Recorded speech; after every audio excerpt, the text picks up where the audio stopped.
Olá pessoal, boa noite, tudo bem com vocês? Bem, eu vim aqui hoje para a gente continuar com os nossos encontros, né? Na verdade, a gente vai continuar de forma não presencial, né? Que é o que nos permite o tempo atual, dado esse caso fortuito, né? Que a gente está vivendo neste momento no Brasil.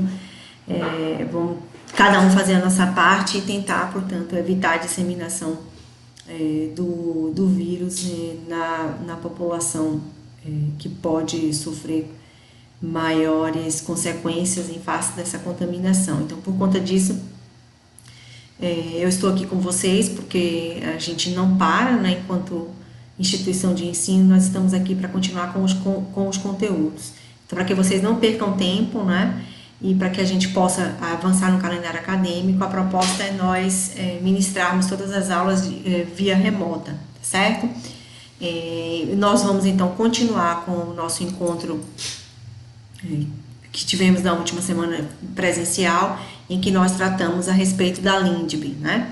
Nesse encontro nós tratamos essencialmente da eficácia da lei no tempo, falamos sobre o que era a vacatio legis, sobre como é que se conta, né, a vacatio legis, falamos também um pouquinho, voltamos um bocadinho, né, sobre as questões de antinomia, sobre anomia também, e aí quando falamos de anomia, trouxemos a necessidade de integração da norma, e quando falamos de antinomia, porque a gente está diante de um conflito, a gente falou de interpretação da norma.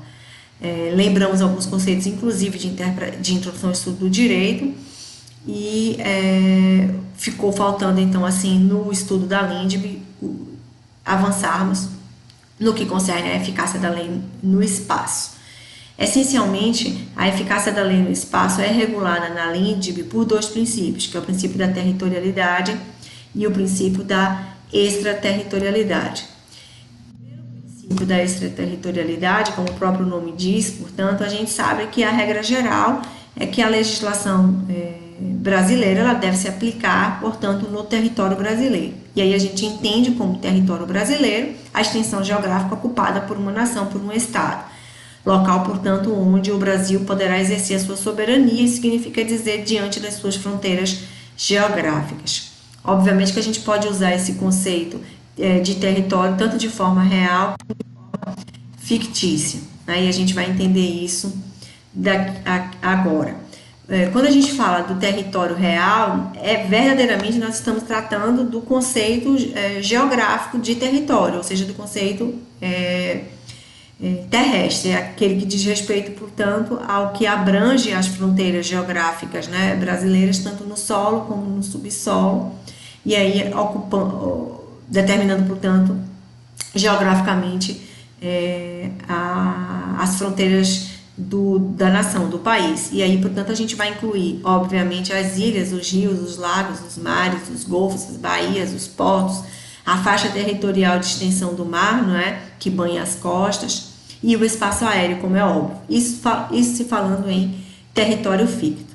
No que diz respeito a território real ou terrestre. No que diz respeito ao território ficto, né?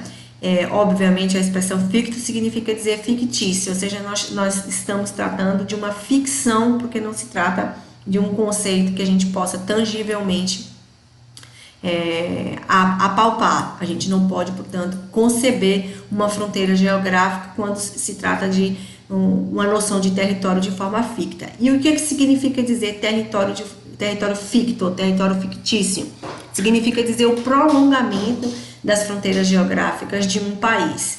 E aí, esse prolongamento, ele ocorre, obviamente, quando eu estou tratando de edifícios e de meios de transporte, de locomoção, que são representativos desse estado, que são representativos desta nação. E aí eu me refiro aos edifícios, portanto, ocupados pelos agentes diplomáticos, isso significa dizer pelos edifícios das embaixadas, dos consulados, como também pelos navios e pelas aeronaves, tá? Que são oficiais do estado. Então, as regras é que os navios e aeronaves de guerra brasileiros, né, mesmo que eles se encontrem em território estrangeiro, esse navio e essa aeronave, tudo que nele acontece é considerado território brasileiro. Então, portanto, como não pode ser diferente, eu vou aplicar a legislação brasileira. Então, se eu estou diante de um navio de guerra ou aeronave de guerra brasileira, tá? Em terras, na verdade em terra não, desculpa, em águas ou em ar estrangeiro, tá? Isso implica dizer que eu estou tratando de território brasileiro. Já no que concerne a esses meios de transporte não oficiais, ou seja, não sendo nem diplomáticos, nem das Forças Armadas, são os navios e aeronaves mercantes brasileiros, se eles estão em águas territoriais brasileiras, não há dúvida, né? Portanto, ele é território brasileiro. Se ele está navegando em alto mar, né? Ou seja, em local em que eu não tenho a soberania de um outro estado, de um outro país, isso significa também dizer que esse navio e que essa aeronave são considerados territórios brasileiros. Todavia, quando eles entrarem em território de um outro país, eles devem obedecer às leis deste país. Então, dentro desse navio, dentro dessa aeronave, sendo ela mercante, ancorado ou aterrissado em território estrangeiro, eu não posso mais considerar o interior deste navio e desta aeronave como território brasileiro. Então, isso é o que a gente pode entender como território ficto, tá? As exceções elas estão previstas na LINDB, e aí a LINDB o que vai dizer a respeito dessas exceções? Vai dizer que é possível a aplicação da lei estrangeira no Brasil. Por quê? Porque a nossa LINDB ela adotou um princípio da territorialidade moderada, ou seja, mitigada, admitindo, portanto, a aplicação da lei estrangeira dentro de território brasileiro, como também é possível aplicar lei brasileira no território estrangeiro, tá? E aí a gente aplica o princípio da extraterritorialidade, ou seja, quando eu aplico a lei estrangeira no território brasileiro, é porque eu estou diante de um princípio de territorialidade moderada ou mitigada. E quando eu aplico lei brasileira em território estrangeiro, é porque eu estou admitindo a aplicação do princípio da extraterritorialidade. E aí a gente vai ver, daqui a mais à frente, quando é que a gente faz essa aplicação. Em geral, quando a gente aplica o princípio da extraterritorialidade, a gente aplica em razão do estatuto da pessoa, que é o estatuto do sujeito, né? Se eu sou brasileiro, portanto, convém que seja aplicada a lei brasileira nas minhas relações. E isso é o que diz esse estatuto pessoal em linhas gerais, tá? Significa, portanto, a aplicação da lei do domicílio do interessado. Então, se eu sou brasileiro, mesmo que eu esteja em território estrangeiro, para as minhas relações que digam respeito ao meu estatuto enquanto pessoa, eu vou aplicar a lei brasileira, tá? Isso é uma exceção que a LINDB admite, admitindo, portanto, a aplicação da extraterritorialidade, ou seja, da lei brasileira em território estrangeiro, tá?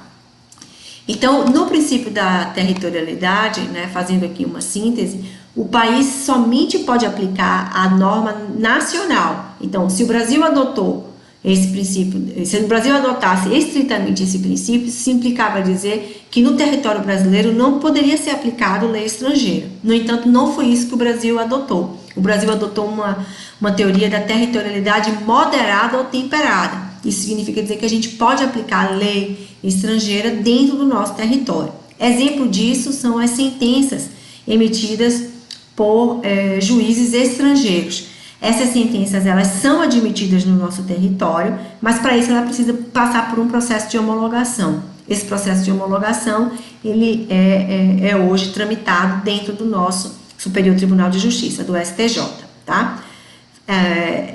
Voltando à síntese, lembrando que a gente tem a noção de território real, e aí essa noção de território real vai envolver, portanto, as fronteiras geográficas, solo, subsolo, espaço aéreo, as águas contíguas, as baías, as formações geográficas e a faixa-mar até 12 milhas, que a gente considera que é o mar territorial brasileiro, segundo as regras de direito marítimo. E já no que concerne a noção de território ficto, a gente tem uma possibilidade de extensão do território brasileiro. Essa extensão do território brasileiro ela é permitida quando eu estou diante de edifícios que são ocupados pelas agências consulares pelas embaixadas e pelos consulados, e também quando eu estou diante de aeronaves ocupadas por oficiais das Forças Armadas, né? E no caso dos navios mercantes, a gente aplica em regra, dos navios das aeronaves mercantes, a gente aplica em regra essa noção de território ficto, mas lembrando que quando o navio ele está ancorado ou a aeronave está aterrissada em território estrangeiro, a gente vai aplicar a lei estrangeira. Totalmente diverso é a interpretação quando a gente traz essa noção de território ficto para as aeronaves e para os navios das nossas Forças Armadas. E aí, nesse caso, independentemente do local em que essa aeronave e esse navio esteja, a gente vai considerar a aeronave e o interior da aeronave e o navio como território brasileiro. O inverso também é verdade. Então, se eu estou diante de uma aeronave estrangeira, das Forças Armadas de um determinado país, uma aeronave norte-americana, um navio francês, nas nossas águas territoriais, ou ancorado no nosso porto, num dos nossos portos, eu vou entender que essa aeronave e que esse navio são territórios estrangeiros, ok? Não posso dizer alguma dúvida até aqui, né? Vamos passar à frente. Eu vou tentar,